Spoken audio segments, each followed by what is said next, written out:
വട്ടിയൂർക്കാവിൽ സജീവമായിട്ട് പ്രവർത്തിക്കും. കാരണം വട്ടിയൂർക്കാവിൽ കഴിഞ്ഞ കുറേ കാലമായിട്ട് കോൺഗ്രസ്സിന് UDFന് ജനപ്രതിനിധി ഇല്ല. അപ്പോൾ അത് പരിഹരിക്കണമെങ്കിൽ ഇപ്പോഴേ എൻ്റെ പ്രവർത്തനം തുടങ്ങണം. വട്ടിയൂർക്കാവിൽ അതിന് ഞാൻ പോയതിന് ശേഷം ഒരു ബദൽ സംവിധാനം ഉണ്ടായിട്ടില്ല.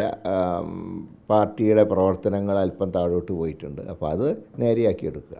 അപ്പോൾ നല്ല പ്രവർത്തനം നടത്തിയാൽ ഇത് തിരിച്ചു പിടിക്കാൻ കഴിയും. അപ്പോൾ അതിന് പാർട്ടിയെ സഹായിക്കുക എന്ന് മാത്രമേ ഉള്ളൂ. മത്സരിക്കണോ വേണ്ടതെന്നുള്ളതൊക്കെ പാർട്ടിയാണ് അന്ന് തീരുമാനം എടുക്കേണ്ടത്. അന്നത്തെ സാഹചര്യം അനുസരിച്ചാണ് തീരുമാനം വരിക.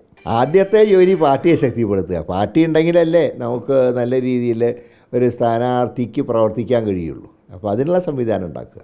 അന്വേഷണ കമ്മീഷൻ്റെ ആളുകളിലൊക്കെ വിശ്വാസമുണ്ട്. റിപ്പോർട്ട് എങ്ങനെ കൈകാര്യം ചെയ്യുന്നതനുസരിച്ചാണ് തൃശ്ശൂരിലെ കോൺഗ്രസിൻ്റെ ഭാവി. ഞാനതേ പറയുന്നുള്ളൂ. അവർ സത്യസന്ധമായ റിപ്പോർട്ട് സമർപ്പിക്കുന്നതാണ് എൻ്റെ പ്രതീക്ഷ.